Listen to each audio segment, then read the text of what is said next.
From Pacifica, this is Democracy Now! The thing that led to the Panthers was what we were seeing on television every day: attack dogs, fire hoses, bombings. We stand on the eve of a black revolution, brothers. I was a cocktail waitress in a white strip club 2 years before I joined the Black Panther Party. How did that happen? The rage was in the streets. It was everywhere. This month marks the 50th anniversary of the founding of the Black Panther Party, which famously monitored the behavior of police, began a breakfast program for children, and free health care clinics. Today, we focus on an overlooked part of the Panthers' legacy: political prisoners. We'll feature interviews with Panthers who originally were convicted after tortured confessions. In 1973 in New Orleans, myself and John Bowman and Reuben Scott was arrested in New Orleans by the police department. We were taken from the place where they arrested us and took us to the jail. And immediately when we got in the jail, they started beating us. And in an historic roundtable, we'll be joined by 4 former Black Panthers who were held in prison for decades before winning their release. In his first national broadcast interview, we'll speak with Sekou Odinga, who helped build the Black Panther Party in New York City, was later involved in the Black Liberation Army. We'll speak with Eddie Conway, who was released from prison in 2014 after serving 44 years behind bars. And we'll speak with 2 members of the Angola Three, who form one of the first Black Panther chapters in prison: Robert King and Albert Woodfox. When he was in prison, Woodfox served more time in solitary confinement than any prisoner in U.S. history. All that and more coming up. Welcome to Democracy Now!, democracynow.org, the War and Peace Report. I'm Amy Goodman. NATO is seeking to station more troops in Eastern Europe in what Reuters reports could be the biggest military buildup on Russia's borders since the Cold War. As part of a U.S.-backed plan, NATO is planning to send battle groups to Poland, Lithuania, Estonia, and Latvia, with forces ranging from armored infantry to drones. This comes as tension mounts between Russia and the United States over the crisis in Syria. On Tuesday, U.S. National Intelligence Director James Clapper said he fears Russia could shoot down a U.S. aircraft if a no-fly zone were imposed over Syria. Meanwhile, Donald Trump warned in an interview Tuesday Hillary Clinton's policy on Syria could lead to World War III. Well, she has no plan for Syria, and look, with her, you'll end up in World War III. She doesn't know what she's doing, just like with Libya, just like with everything else she's done. So Syria now is no longer Syria. Syria is Russia and the new Iran that we built through the Iran deal, which is one of the worst negotiated deals I've ever seen. In other news on Syria, Amnesty International is reporting U.S. coalition airstrikes have killed as many as 300 civilians in Syria since U.S. airstrikes began 2 years ago. Overall, the war in Syria has killed over 400,000 people. In election news, The Guardian's reporting new details about Donald Trump's close financial ties to Energy Transfer Partners, operators of the Dakota Access oil pipeline. Kelsey Warren, the chief executive of Energy Transfer Partners, has given just over $100,000 to elect Trump and another $67,000 to the Republican National Committee. In addition, Trump's financial disclosure forms show he has between $500,000 and $1 million invested in Energy Transfer Partners, with up to another $1 million more in Phillips 66, which will have a 25% stake in the pipeline once it's built. WikiLeaks is continuing to release more emails hacked from the account of Clinton's campaign chair, John Podesta. One newly revealed email showed how Clinton's aides privately handled the controversy around her use of a private email server while Secretary of State. When President Obama was first questioned about the scandal last year, he replied he learned of her private email server through news reports. Shortly after Obama made the comment, a top Clinton aide privately wrote to Podesta, quote, "We need to clean this up. He has emails from her. They do not say state.gov." Defense Secretary Ash Carter has announced another offensive will soon begin in Iraq, this time to take the city of Raqqa, which is seen as the de facto capital of the Islamic State. This comes as U.S. and Iraqi forces are planning the next stage in the fight to retake the city of Mosul. The United Nations Children's Fund, UNICEF, is warning as many as 1.5 million people may be affected by the fight to recapture Mosul, half of them children. And humanitarian workers say some 200,000 people may need shelter during the offensive. Pope Francis has made an appeal for the world to be more welcoming to refugees fleeing violence. He spoke one day after residents in the Italian town of Guro formed a blockade to prevent the arrival of 12 migrant women, including one who was pregnant. In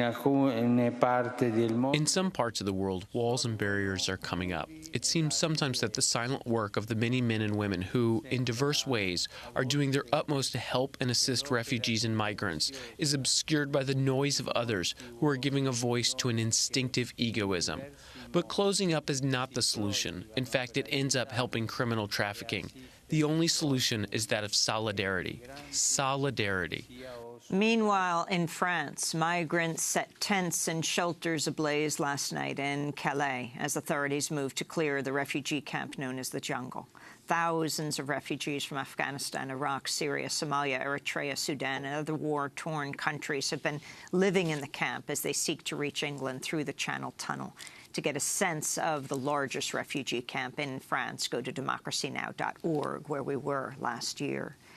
In the largest auto scandal settlement in U.S. history, a federal judge has approved a $14.7 billion settlement over the Volkswagen diesel emissions cheating scandal. The payouts include buybacks for impacted vehicles and cash compensation to U.S. car owners. Volkswagen has admitted to rigging some 11 million vehicles worldwide. U.S. regulators say Volkswagen vehicles were emitting up to 40 times more pollution than standards allow. In healthcare news, the Obama administration's announced the average premium for Obamacare insurance plans sold on healthcare.gov will rise 25% next year, and the biggest jump since the Affordable Care Act was passed. Republican lawmakers jumped on the news, saying Obamacare should be repealed. Meanwhile, advocates of single-payer also reacted to the news. Former Labor Secretary Robert Reich wrote on Facebook, quote, "We need a public option, allowing people to choose a less expensive Medicare for all alternative," Reich said. New details have emerged about how AT&T has been spying on Americans for profit. The Daily Beast is reporting AT&T is keeping private call records and selling the information to authorities investigating everything from the war on drugs to Medicaid fraud. The secret plan is called Project Hemisphere. AT&T reportedly has been retaining every call, text message, Skype chat, or other communication that's passed through its infrastructure. Some of the records date back to 1987. Sheriff and police departments each pay upwards of $1 million a year for access to the call records. No warrants are needed. The report comes as AT&T is seeking government approval for its $85 billion takeover of Time Warner. In news from Venezuela, the opposition-led legislature has voted to put President Nicolás Maduro on trial. At times, scuffles broke out on the floor of the National Assembly as opposition lawmakers accuse Maduro of breaking the constitutional order. The vote, seen as largely symbolic as the Venezuelan government and Supreme Court have declared Congress illegitimate. The vote came a week after Venezuela's Electoral Council blocked a drive for a referendum to recall Maduro. On Tuesday, the president accused President Obama of backing those who are trying to oust him from power. Maduro said, quote, "These attacks from the right are an attack by Obama because he is close to leaving." In news from Britain, climate activists are protesting plans to build a third runway at London's Heathrow Airport. On Tuesday, activists staged a runway blockade outside Parliament. Protesters included Green Party MP Caroline Lucas. It's quite clear that an expansion of aviation at either Heathrow or Gatwick will be incompatible with the obligations that we have signed up to at the Paris climate talks scarcely a year ago. So it's a great shame that our political leaders don't have a slightly longer memory and they don't actually connect these things, because we know that aviation is the fastest growing source of greenhouse gas emissions. We know that this massive expansion, as well as having lots of local environmental impacts, will certainly have global environmental impacts as well. And finally, video of Fox News' Megyn Kelly interviewing former House Speaker Newt Gingrich is going viral. Gingrich is one of Donald Trump's most vocal backers. He appeared on Megyn Kelly's show last night. If Trump is a sexual predator, that is... He's not a sexual predator. Okay, you that's can't your say opinion. That. I'm not taking a position on it. You could not defend that statement. I'm sick and tired of people like you using language that's inflammatory, that's not true. Excuse me, Mr. Speaker. Donald you have Trump no idea whether it's true or not. What we know is that there are at least... Neither do you. That's right, and I'm not taking a position on it, unlike yes, you are. When you use the words, you took a position. So what I think I said it's very unfair of you to do that, Megyn. Incorrect. I think that is exactly the bias people are upset by. I think that your defensiveness on this may speak volumes, sir. When you want to go back through the tapes of your show recently, you are fascinated with sex and you don't care about public policy. Me? Now, that's really? what I get out of watching you tonight.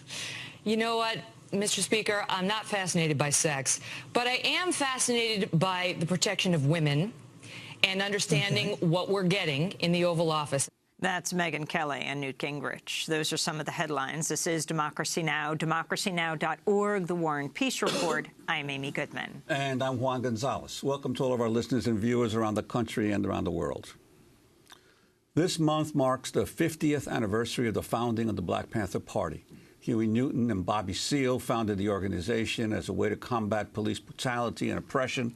They began in Oakland, where they famously monitored the behavior of the city's police department, which was notoriously brutal towards African Americans.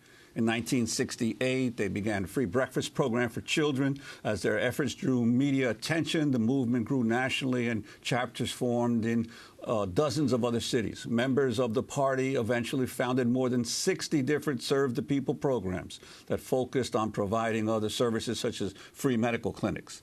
The Black Panthers outlined their goal in a 10-point program that included demands for freedom, land, housing, employment, and education. Around the same time the party was founded, the FBI began a secret program called COINTELPRO to disrupt and, quote, neutralize what it characterized as black nationalist hate groups. By 1969, the Black Panthers had become the primary focus of the program, which ultimately led to the deaths and imprisonment of many members and contributed to the party's collapse. Well, over the weekend, many former members reunited in Oakland for one of the many events marking the group's 50th anniversary. This came after Beyoncé's Black Panther-themed performance in February during the Super Bowl halftime show and after PBS aired a major new documentary called Black Panthers: Vanguard of a Revolution. This is the trailer.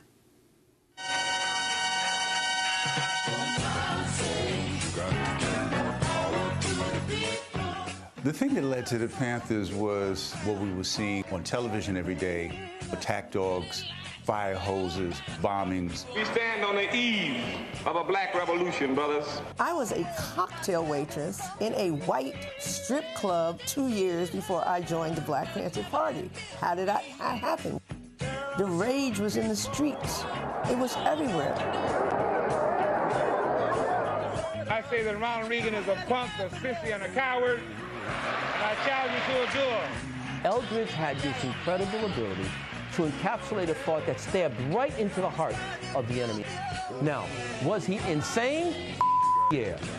That boy was crazy. They were trying to change government as we know it through terrorist activity. The State Assembly was in the midst of a heated debate when the young Negroes, armed with loaded rifles, shotguns, and pistols, marched into the Capitol. Do you feel the nation is in trouble? I think very definitely it is. What is the answer? The answer is vigorous law enforcement. How about justice? Justice is merely incidental to law and order.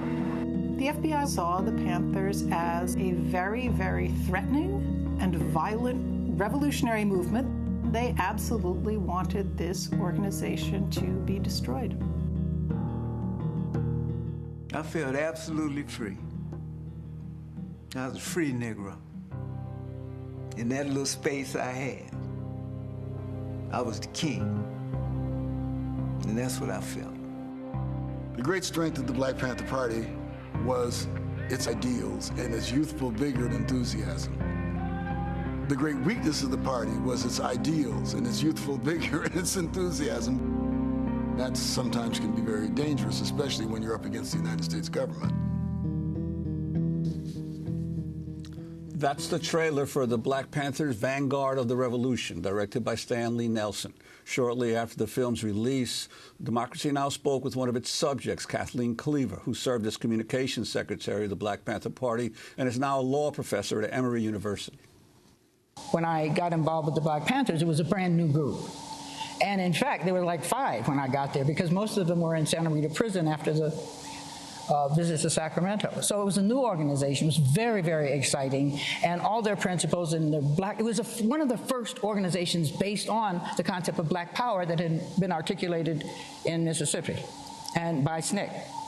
And so I got involved with them. In December, Eldridge and I got married, and I stayed out there and continued to work with the Panthers. How did King, Dr. Martin Luther King, fit into this picture? In what way? My picture or the country? In your picture, and did he inspire you? How did the Black Panthers relate to him? Everyone was inspired on some level by Martin Luther King. He was a tremendously decent and caring person. He was extremely intelligent, and he inspired a lot of Christians. Now, Eldridge made a comment in one of his speeches in Nashville. He said, how about integrating some of this bloodshed? That was one of the issues we had, that it was too much. The black people should absorb all the punishment, and we should be forgiving, and we should want to be peaceful in the face of murderous brutality in the middle of the Vietnam War. Well, that wasn't really a message that a lot of young people cared for. And so when the Black Panthers came out and started talking about self-defense, droves and droves of young people wanted to do that, and I thought that was the best. That's the best. We followed Robert Williams, and he said, if you are confronted by a racist who believes himself superior, then he has, and you're armed, he has to consider, does he want to risk his superior life to take your inferior life? And if you have a gun, you can put him in that position, and 9 times out of 10, he doesn't, and that's the end of the violence. So we believe self-defense was a way to put a reduction into violence, and I accept that. That's Kathleen Cleaver, former communications secretary of the Black Panther Party. Today, we focus on an overlooked part of the Black Panther Party's legacy, political prisoners. The Black Panthers were one of the most criminalized movements in U.S. history, with many of its members arrested and sentenced to decades in prison. In some cases, court documents show they were punished essentially for being in the Black liberation struggle. In others, it was later revealed that torture was used to extract their confessions. Over the years, Democracy Now! Has interviewed many Black Panthers who eventually won their release from prison, such as a group of men arrested for allegedly killing a San Francisco police officer. Known as the San Francisco 8, their charges were thrown out by a state court because they were based on statements made under torture. This is former Black Panther Harold Taylor describing his arrest in the case on Democracy Now! In 2007. Well, in 1973 in New Orleans, myself and John Bowman and Reuben Scott was arrested in New Orleans by the police department. And we were taken from the place where they arrested us and took us to the jail.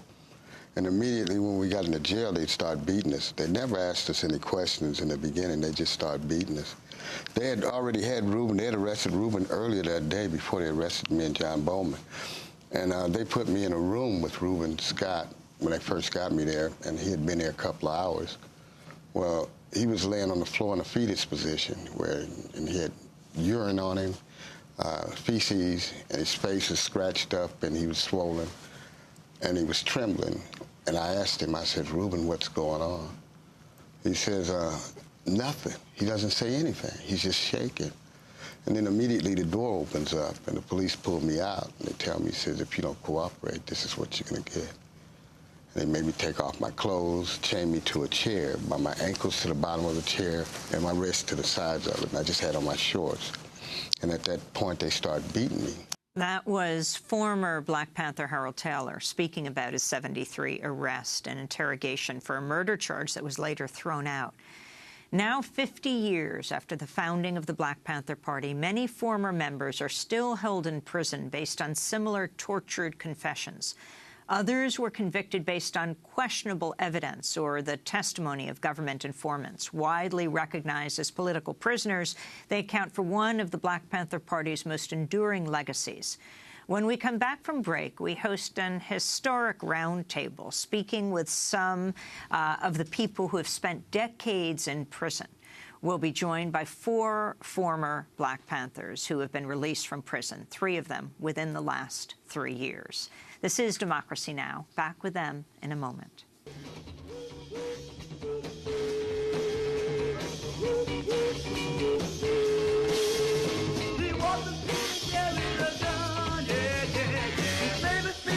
Family, yeah, from those who killed us for 400 years. Bobby must be set free, we're saying. Bobby must be set free, 'cause God Almighty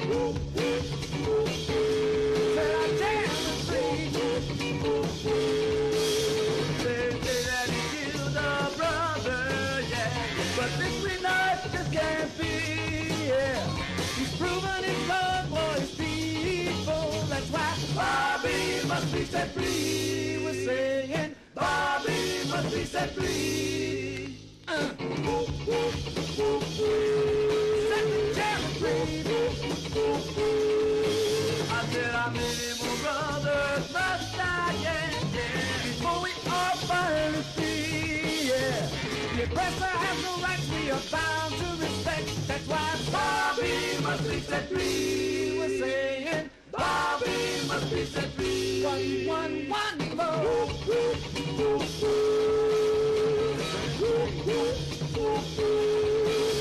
We won't sacrifice our demons. Free Bobby Now by the Lumpin'. They were the Black Panthers house band. This is Democracy Now!, democracynow.org, The War and Peace Report. I'm Amy Goodman with Juan Gonzalez. Well, this month marks the 50th anniversary of the founding of the Black Panther Party. We're spending the hour focusing on an overlooked part of its legacy, political prisoners in the United States who are former Black Panther members. Perhaps the most famous of them is Mumia Abu-Jamal, who has regularly been interviewed on Democracy Now! As an award-winning journalist. There are many others. In fact, 2 former Black Panthers have already died in prison this year. Abdul Majid in New York and Mando Welanga in Nebraska. In a web-exclusive feature on democracynow.org, we describe other Panthers who remain locked up. They include Romaine Chip Fitzgerald, who was convicted in 1969 of attempted murder of a police officer during a traffic stop shootout in which he himself was shot in the head but survived, as well as the murder of a security guard in a separate case based on flimsy evidence. It was the same year the FBI's J. Edgar Hoover declared, quote, the Black Panther Party represents the greatest threat to internal security of the country. Fitzgerald has since suffered a stroke while in prison. Despite his medical condition, he's been repeatedly denied parole, despite California's push to release people over age 65 who have served more than 25 years of their sentence. For more, we're joined now by 4 former Black Panther Party members who became political prisoners, lived through similar ordeals. All but 3 of them were released from prison in the last 3 years. Here in New York, in his first global broadcast interview, we're joined by Sekou Odinga, who helped build the Black Panther Party in New York City. He was later involved in the Black Liberation Army. He was convicted in 1984 of charges related to his alleged involvement in the escape of Assata Shakur from prison and a Brinks armored car robbery. After serving 33 years in state and federal prison, he was released in November of 2014. In Baltimore, Eddie Conway joins us, former Black Panther leader in Baltimore who was released from prison in March 2014 after serving 44 years for a murder of a police officer. He always maintained his innocence, saying he was set up. We first spoke to Eddie Conway less than 24 hours after his release from prison. And we are joined from Austin by 2 former members of the Angola 3 who formed one of the first Black Panther chapters in a prison. Robert King spent 32 years in Angola, 29 of them in solitary confinement, released in 2001 after his conviction was overturned.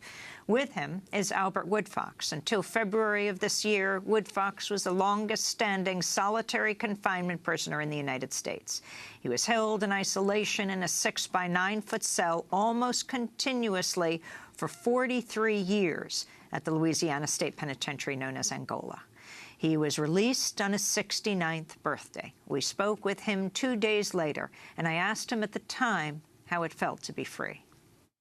Being released in society, I'm having to learn different techniques, you know, of how to, I'm just trying to learn how to be free. I've been locked up so long, and a prison within a prison.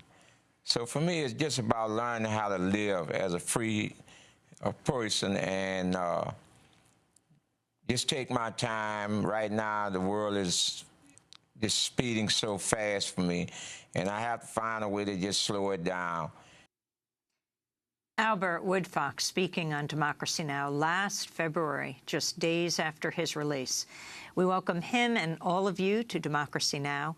I want to begin in Austin with Robert King and Albert Woodfox. You just came from Oakland, California, where you were at the 50th anniversary discussions, celebration of the founding of the Black Panther Party. How did it feel, Robert King? It was, thank you, Amy. It was great. That commemoration of the 50th anniversary, it marks I think a turning point in our approach to, and you stated, dealing with political prisoners who have been left behind. We focused on a lot of things, but the main focus was, in my opinion, was focusing on the political prisoners. While everything else was important, and most likely we'll get to that, but the political prisoners aspect was the point that caught our attention, that catches our attention at this point in time, because we're at crunch time with regards to our political prisoners, and I think we need to focus on political prisoners. I mean, and we have to go across the board. We have to devise the language, to validate, you know, our contention and the approach that we have in trying to rid these gulags of our political prisoners and political victims as well, which is another story. And Albert Woodfox, the whole idea of starting chapters of the Panthers in prison, which happened across the country and many people are not aware of, what initially inspires you to do that, and your sense of comradeship when you went to this conference with people who have been on the outside as well? Well, for me, the horrible conditions, the brutality, and the constant murdering and raping with young inmates necessitated that something be done. Since I had joined the Black Panther Party while in prison, I felt as though the best way to address these horrible conditions was by forming a chapter along with Herman Wallace and Robert King to combat these horrible conditions. You know, newly joining the Panther while in prison, I knew no other way other than to uphold the principles and the values of the Black Panther Party to do this. You know. And what was the reaction of the prison officials to your attempt to organize inside? Well, at the time, I think we lasted as long as we did. We were as successful as we were because they had an internal struggle going on in Angola between what's called the old families that go back generations.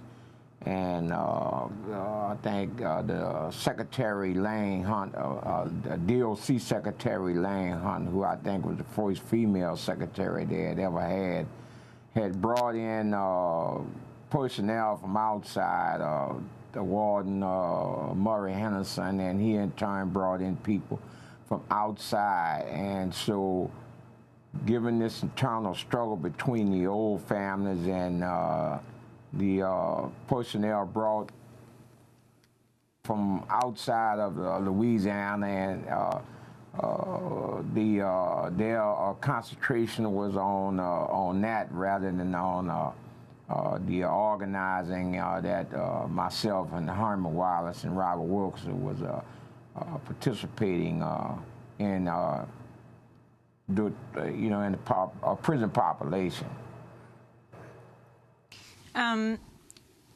Albert Woodfox, we played the clip of you right after you got out of prison, and then we came down to New Orleans and saw you, met you. It's almost a year since you've been out. How are you doing now? This was, I mean, you are the person held in solitary confinement longer than anyone in U.S. history for over 43 years. Well, I'm doing well. You know, I'm constantly adjusting to being a free man after such a lengthy time being in prison. I'm enjoying the comradeship of former Black Panther Party's members, and as well as being embraced by my community, my family. And the one thing I have learned is that living free is a constant adjustment. So I don't know if I will ever stop adjusting to how society constantly changing. Well, we're also joined here in studio with Sekou Odinga. Talk to us about how you originally got involved in the Panther Party, what drew you to it, and how it shaped your own life. I got involved in the Black Panther Party early 1968 when the party first come to New York. What kind of motivated me to join the Black Panther Party was that I, along with some of the comrades that I was working with in New York, had heard about the Black Panther Party, and they were doing things that we wanted to do in New York, and we thought that would be a better vehicle than the vehicle that we had going on in New York. They were better organized, and they were already had their 10-point platform and program, and people already heard about them. So we decided that we would join the party when given a chance. In fact, a few of us had actually went out to California in late '67 to check it out, to see if was it all we thought it was, and we had found out from them that it was. And so when we heard they were coming to New York, we got there and joined the party as soon as we could. But even before that, you were also a member of Malcolm X's Organization of African American Unity. Yes, I was, right before he passed. But when he passed, right, you know, the Organization of Afro-American Unity was only a year old, maybe less. I can't even remember exactly how long. So we didn't really get a chance to do much work in that organization. I had been attracted by Malcolm X when he was still a member of the Nation of Islam, and I was in a supposed to have been a youth prison, but it was really just a prison that they had turned over and said now it's for youth. I was 16 years old when I went in there, and when I come out, I was looking for him to see if, you know, to hear him, to see if I wanted to be a part of what he was dealing with. So it took me about 2 years before I actually joined, maybe a little less, but I didn't spend much time with it. We tried to organize our own organization called the Grassroots Advisory Council. That was the group that I was saying that we were part of, that we thought that the Black Panther Party would have been a better vehicle for us to participate in, which is what we dropped and went into. Talk about how being in the Black Panther Party shaped your case, how you ended up in prison. Well, as one of the leadership of the Black Panther Party in New York, I was the first Bronx section leader when it first come to New York. And I was also a member of the founding member of the international section of the Black Panther Party in Africa, Algeria.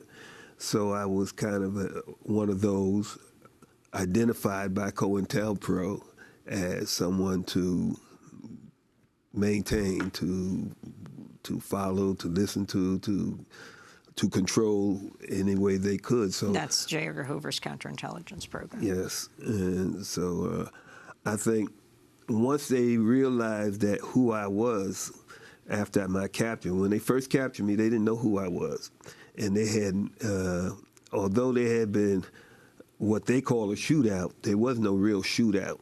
We were running. My comrade and I, Umtari Shabako Sundiata, we were running from the police. He had been involved in action up in Rockland County, and they were looking for him, and I was trying to help him get out of New York. And so we were running from the police, and we both shot over our shoulder while we were running, hoping to slow them down so we could try to get away. But so when we was first captured, well, he was murdered on the streets. When they caught him, they knew who he was right away, and they murdered him laying on the street. But they didn't know who I was. They hadn't seen me in about 13 years. So they didn't, when they brought me in, they had first charged me with something like, if I remember right, it was resisting arrests and having an illegal gun or something to that nature, the Sullivan Law. But after my prints come back and they found out who I was, later on that night or the next day, actually it was the next week, if I remember correctly. It's been a while now. This is back, we talked about 35 years ago. But later on, you they were upped captured those in charges. 81. They upped those charges from the resisting arrest, etc., to attempt to murder police, which upped the time that they could give me from a few years to life. Because for attempt to murder police, you can get 25 years to life, and that's what they gave me: six charges, 6 counts of 25 years to life, or 6 sentences of 25 years to life running together.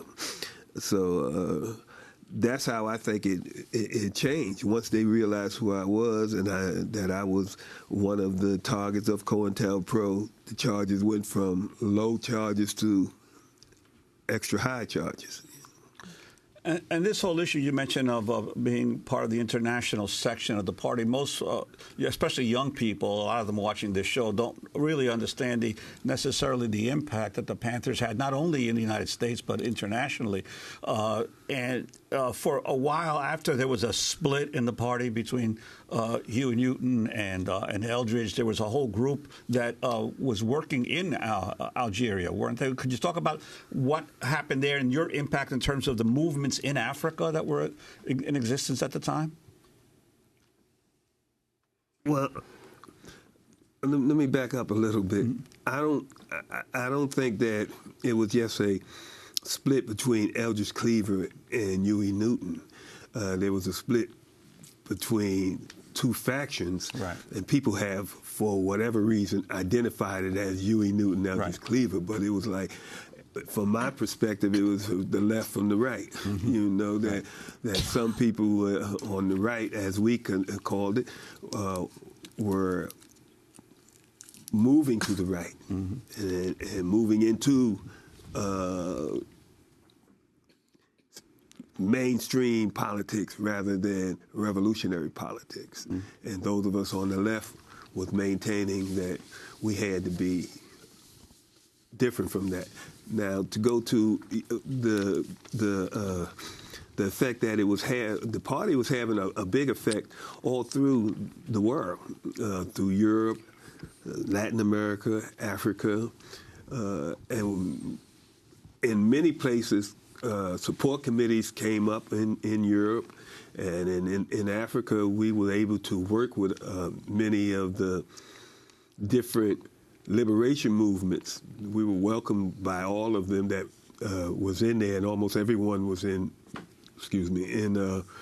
Algeria at the time. So I think we had a profound effect on many of the different movements. You've seen people emulating our 10-point program and platform, seeing people starting to emulate our dress code, the black tam cut to the side and leather jackets and stuff like that. And the 10-point program, what was most important to you there? What was it that attracted you to the Black Panthers? Well, the whole program attracted me. But what attracted me more than anything else was the stand against police brutality. Because like all the other ghettos in this country or black areas of this country, police brutality was running rampant.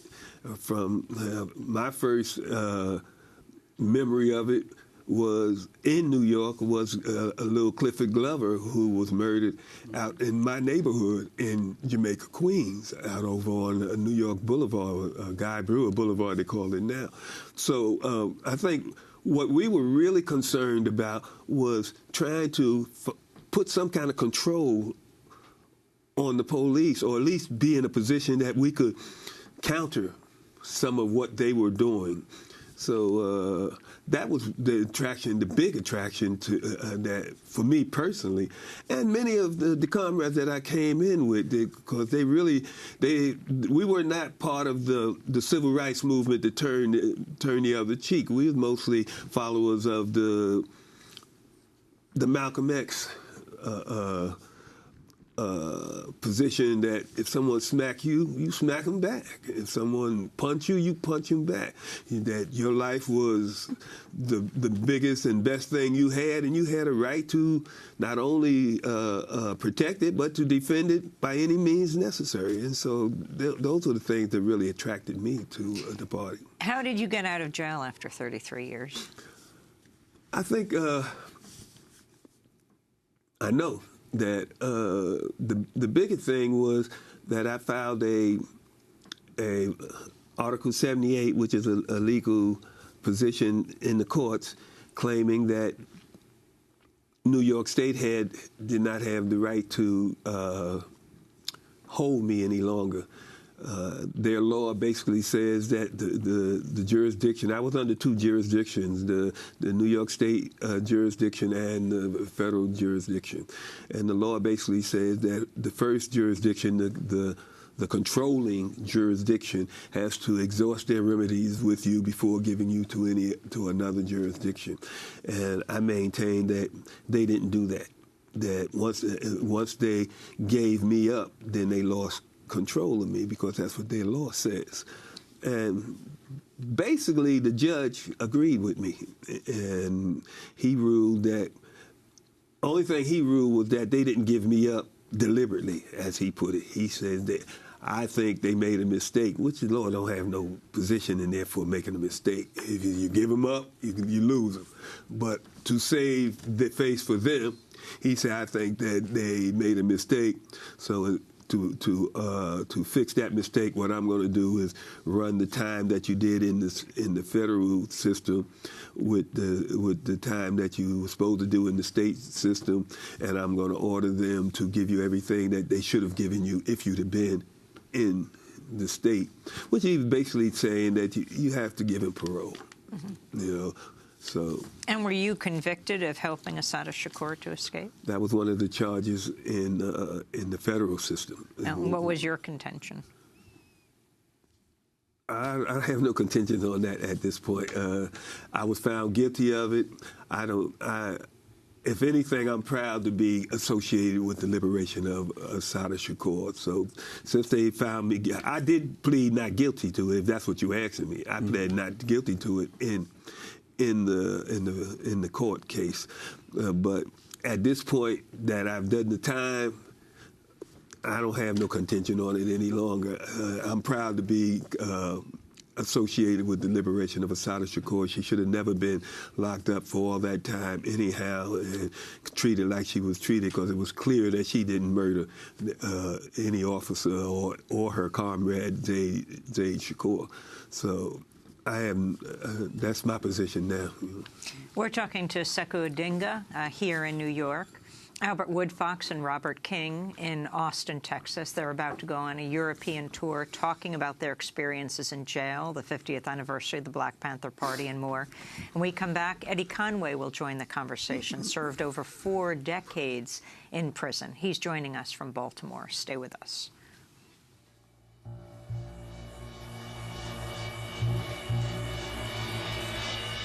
Yes, he bent and he walked past the eyes of my life, and he nodded and sang without sound, and his face had the look of a man who knew strife and a feeling familiarly came around. I said, man, where have you been for all these years?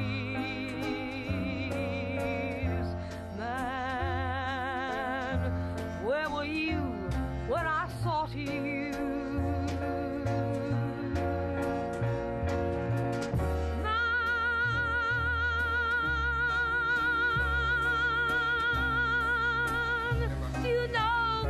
The Meeting by Elaine Brown here on Democracy Now!, democracynow.org, the War and Peace Report. Elaine Brown, a former leader of the Black Panther Party as well.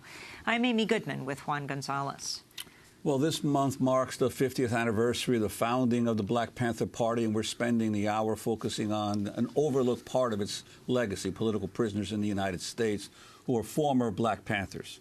I want to bring into the conversation from Baltimore Eddie Conway, former Baltimore Black Panther leader who was released from prison in 2014 after serving 44 years for a murder he denies committing. He was convicted in the killing of Baltimore police officer Donald Sager, but has maintained his innocence, saying that he was set up. For years, Conway's supporters campaigned for him to be pardoned. Welcome to Democracy Now! Thank you. Talk to us about how you got involved in the Panther Party and what the incidents that led up to your original arrest. Well, primarily I got involved in the Panther Party as a result of me deciding not to go to Vietnam and come home from the Army because there was a tremendous amount of riots taking place in the United States in 65, 66, 67. I wanted to see if I could come and help solve whatever problems it was in terms of the Black community rebelling like it was. Joined the NAACP, worked with CORE, tried to integrate the workplaces. During the process of that, I found out that there were serious problems in the community. Young children were going to school without food.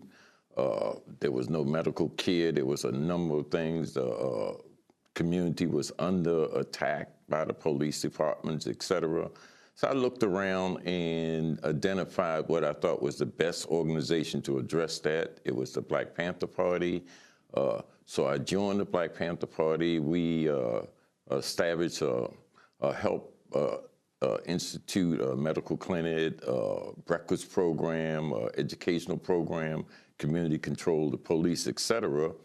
And during that period, the FBI, with its COINTELPRO program, decided to destroy the Black Panther Party. And within a year and a half, it destroyed about 25 of our 37 state chapters, ran the leadership out of the country, the primary leadership, or locked them up or assassinated them, and locked up the secondary leadership or even forced them to flee the country. And I was part of that secondary leadership. I ended up getting locked up illegally as a result of a shooting incident between Panthers and police. Police got killed. One got wounded. The other ones engaged in a shootout. A couple of days later, I was put in with 2 other Panthers that had been locked up in the area,